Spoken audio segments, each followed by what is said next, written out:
Creatures of the night, it is Wednesday. You know what that means. AEW Dynamite. Now, we started off with the TNT title on the line. That kind of caught me off guard. We had Christian Cage versus Dustin. They did have a little run-in with each other a couple of days ago. And these two really put a really great match. Really great opener. Age is nothing but a number for these two. Like, don't even look at these two guys' age and how long they've been in the business. Just know that they are experts at what they do, and when they get in the ring, they're going to definitely provide some entertainment. Now, the pacing of the match is not like how you see other matches where they're fast-paced, like when you have like luchadors or, you know, other types of wrestling going on. These two do have a much more slower pace in the ring, which I really do feel like worked really well. And Christian just has this way of just making you react exactly the way he wants you to react.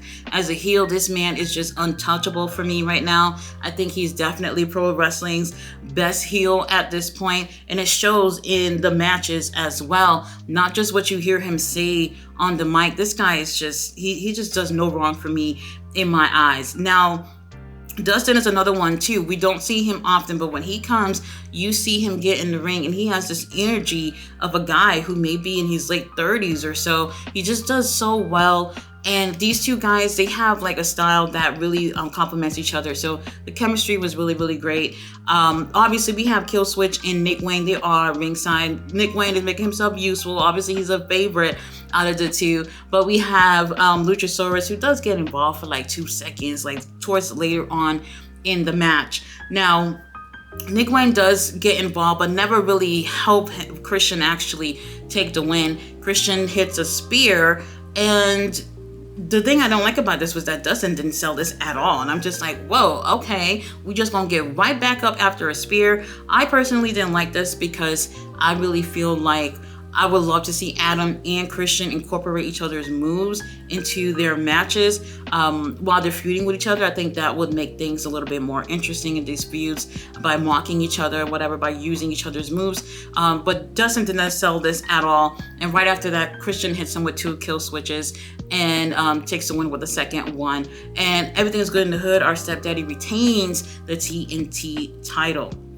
Now, after this, we do have tag team action. We had Trent Beretta and Orange Cassidy versus Penta and Commander. Now, we do have Ray Fenix, who does come out with them. So we haven't seen Ray in a long time since he got injured pretty much right when Orange Cassidy had got the title again. And then Penta, we haven't seen a little bit. I love Penta. He's definitely one of my faves in AEW. This guy comes in the ring, gets shit done, very entertaining, very versatile. He is just amazing in the ring. And this was a really great matchup. Now, I don't even know where this match even came from, but whatever. I still enjoyed it. And this would have also been a great opener as well, too. Now, here's the thing. Obviously, 2 babyface teams going at each other, whatever. So it was just the best of whichever team take the win. And obviously, whenever Orange Cassidy's involved, whoever's with him is going to take the win. Now, I'm not going to lie. After this match, I'm looking at Trent Beretta, and I'm like, Trent Beretta, you are a star. And for whatever reason, they have not given you any titles or whatever, and you should get that title. You should, like, look at Orange Cassidy, go up to him, and deck him right in the fucking mouth and say, I want that title. Unfortunately, it doesn't happen. Him, Orange Cassidy, Chuck Taylor, who's been gone and nobody missed him, they do their little, best friend hug or whatever, and then here comes the Undisputed Kingdom. It's Roderick in the Kingdom. They come out. Roderick wants his hands on the international title, and he lets them know that he wants it at the Revolution pay-per-view, which is 6 weeks away. I'm not gonna lie. If they put a little bit of a build up to this, then things could get interesting. But at this point, am I interested in seeing Orange Cassidy versus Roderick Strong? No, I'm not gonna lie. I'm really not interested in seeing that. If that ends up happening, they really have to build this the right way. I've actually would have preferred to see Trent Beretta go heel, and they have this little feud going on into the pay-per-view, and Trent Beretta could take the international title. But you know what? We all don't get what we want, and we're gonna just have to make do with Roderick and Orange Cassidy. All right, you guys. Now on to what I didn't like of the night, which was the Ring of Honor 6-man tag titles on the line. We had the Mogul Embassy versus Bullet Club Gold, which is Jay White and the Ass Boys. Really great match. Didn't mind the matchup at all. I didn't have an issue with what was going on in the ring. I'm really glad to see the Guns in the ring. I do feel like they have definitely improved. I just feel like in terms of that group, Bullet Club Gold, we just see them least compared to Jay and Juice. Obviously, Juice is injured right now, so he's been gone for quite some time. And I don't know the extent of the injury or whatever, but he may be on the shelf for quite some time. Now, after a really great match, we do have towards the end, Prince Nana is, getting involved. Obviously, he's trying to help the boys retain the titles here. And then Anthony Bowens come out of nowhere and just caught blocking the whole thing. And surprise, surprise, here is Bishop Khan, who pretty much was the reason why his team retained the title last week. His ass get pinned, and 1, 2, 3, we have new champions.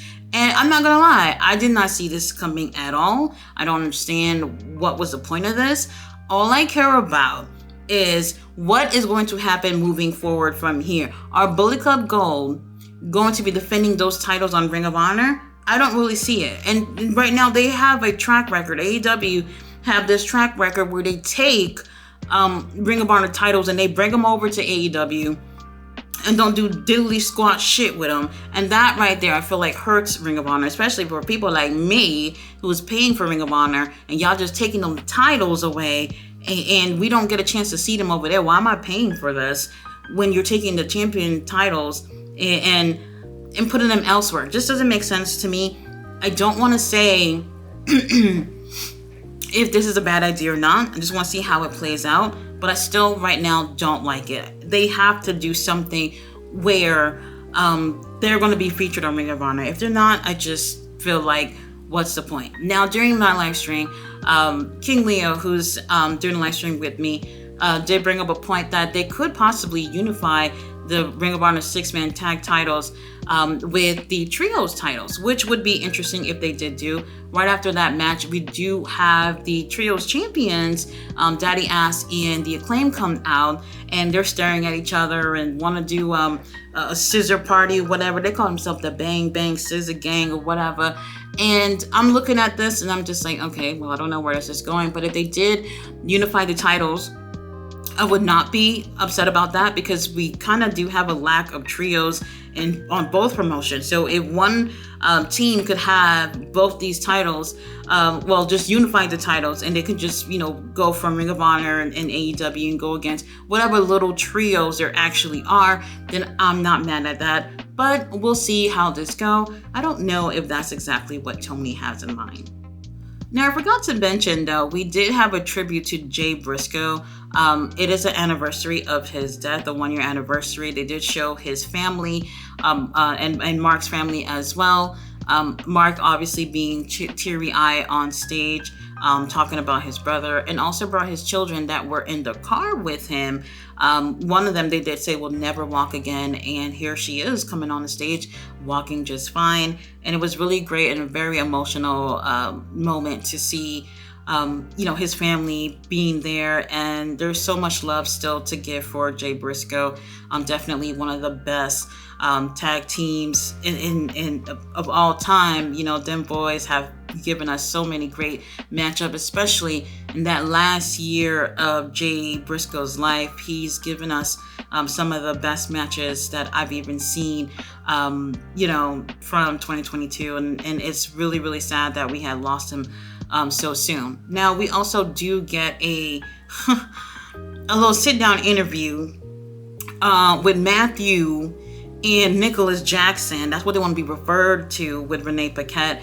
And these dudes are really playing into this heel character, throwing little jabs towards the whole EVP thing, CM Punk and all that stuff. If you ask me, I personally don't really care for the Young Bucks, but I see where they're going. They're obviously still haven't been confirmed, going to go against Sting and Darby. They really have to be the heels in this situation, and they're really playing off like what people judge them to be as on social media, which is exactly what they are, losers. I do think that they're great in the ring or whatever, but something about the politics and all that stuff I don't really like. And even they're playing off that type of shit on the promo that they did as well. I don't know where it's going. It's a little shaky for me. Some people might have liked the promo. For me, I'm just not sure. I'm just gonna wait and see how things play out. I'm not a big fan of these guys. Whatever situation goes from here, I just want to see something really great in terms of a last match for Sting. That's all that matters to me at this point.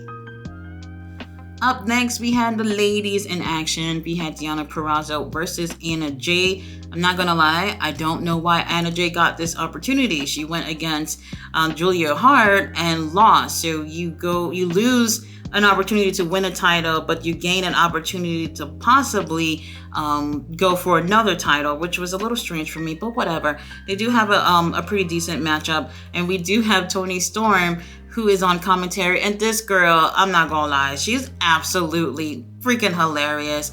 Just put her on commentary every week. Whenever it's time for her to get in the ring, get her off commentary, she gets in the ring and take a break and come back in commentary. She is absolutely priceless and just made me crack up the whole time. I have to say another thing too. Collision, Deonna had a match, and losers done went on social media talking about how fat she was. First of all, I don't even see that. And second of all, how are grown-ass men gonna come on social media and sit there and talk about how a woman looks? Like, how do you fucking feel coming on here and talking about women looking ugly and all that stuff? They're in the ring entertaining you. Do you come on and talk about how ugly the male wrestlers are? Like, you know what? I'm not gonna get into it, but it's fucking disgusting to do shit like this. Now, anyway, had a really decent matchup, and I'm not gonna lie, Deonna comes off a lot more experienced than Anna Jay, which is absolutely the situation. Anna Jay, when she came onto AEW, she only had a handful of matches ever before she got signed to AEW. And like I said, her rolling around with the Jericho Appreciation Society has definitely hindered her experience in the ring. She could have been getting a lot of experience while she was in that group, but instead, rolling around with Chris Jericho gets you nothing. So I do believe that Deonna did look a lot better in this match than Anna Jay. Obviously, Deonna takes the win, and she, pretty much introduced herself to Toni Storm, who's on commentary, and she said that she is one of the best female technical wrestlers. I'm not gonna lie, I was kind of like not agreeing with that, but then Toni Storm took the word out of my mouth and she's like, "You're technical?" And I'm just like, it was fucking hilarious. And she was sitting on Luther's shoulder. She's absolutely hilarious, and it was really great to see Toni Storm out there. Toni Storm basically is like, you know what, she doesn't want to give her a shot at the title. I'm pretty sure this is where we're going. Toni Storm versus Deonna at the Revolution pay-per-view.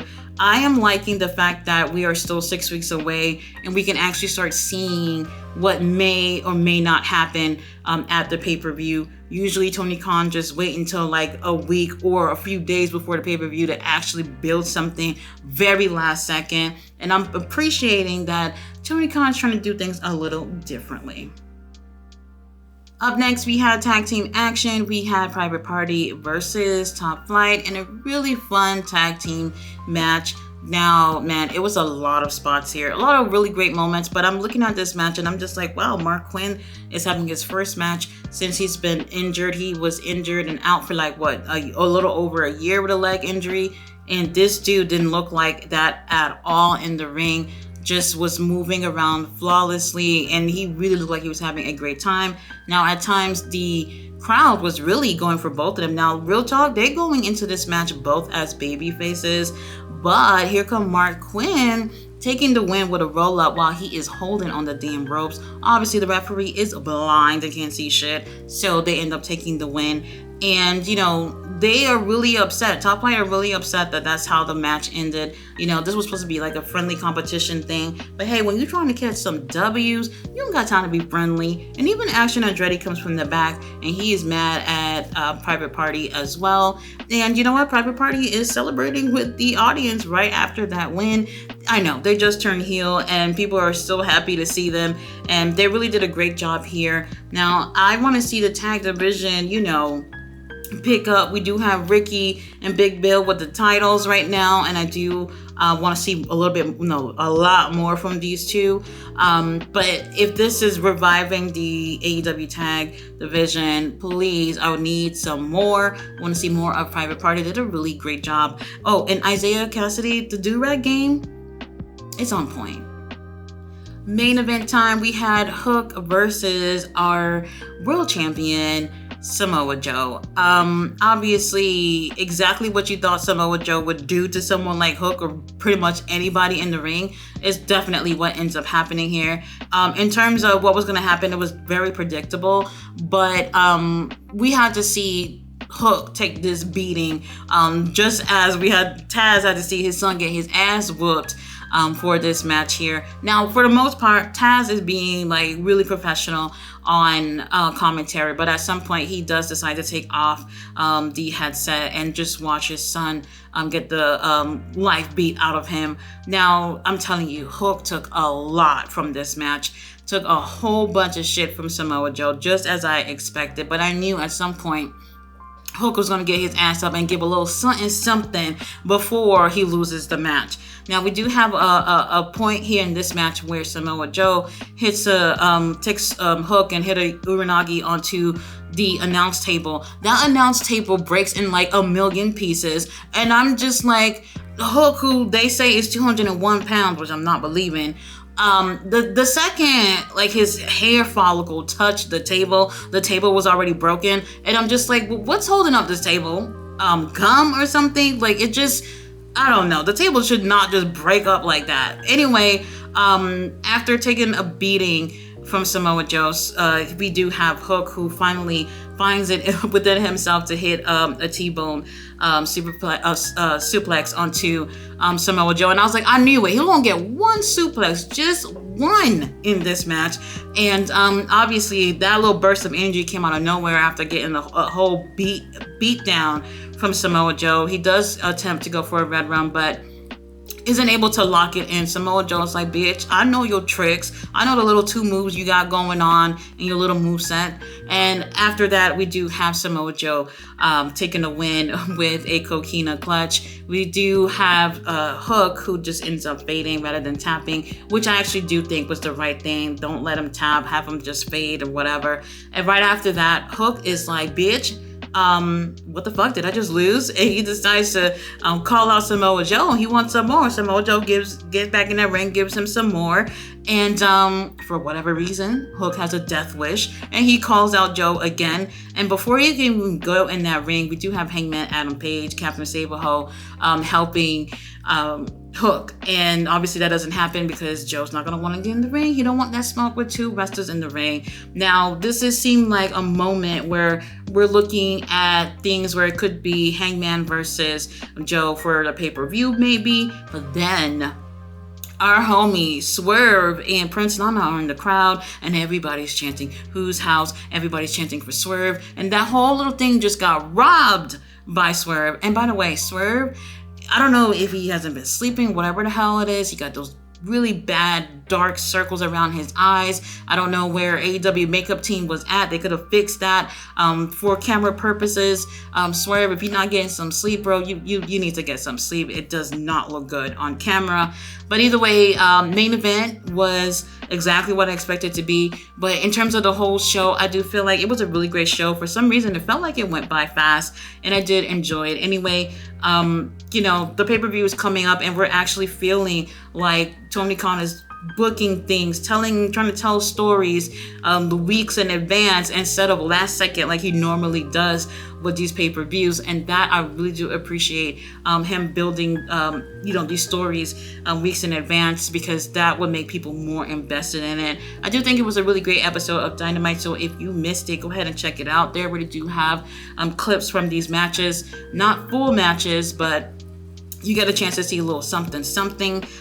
Really great episode. Can't wait to see what they do with Rampage and also with Collision. So guys, thanks so much for watching my review. I will be back tomorrow with Ring of Honor. Thanks for watching.